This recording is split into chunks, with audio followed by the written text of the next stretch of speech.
Audi key fobs typically use a CR2032 coin cell battery to power remote locking, unlocking, and other functions. The battery lasts about 1 to 3 years depending on usage. To replace the battery, you'll need a flathead screwdriver or plastic pry tool, plus a new CR2032 battery.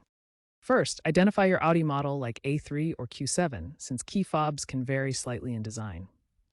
Use the pry tool to gently open the fob case. For newer Audi models, there might be a hidden release tab to press first. Carefully remove the old CR2032 battery, making sure not to touch the electrical contacts.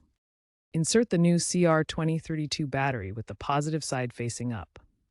Snap the case back together and test all fob functions.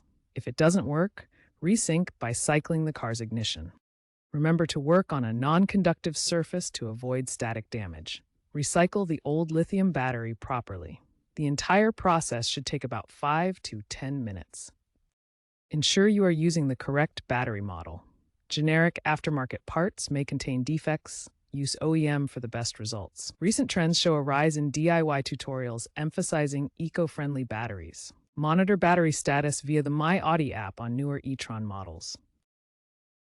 By 2030, Audi may adopt kinetic energy harvesting fobs or ultra-low-power BLE chips. Expert opinions suggest avoiding cheap batteries that can leak and corrode contacts. If you are experiencing issues after replacing the battery, ensure the polarity is correct and the battery is properly seated. A dealer visit to resync the device is an option if the device continues to not work.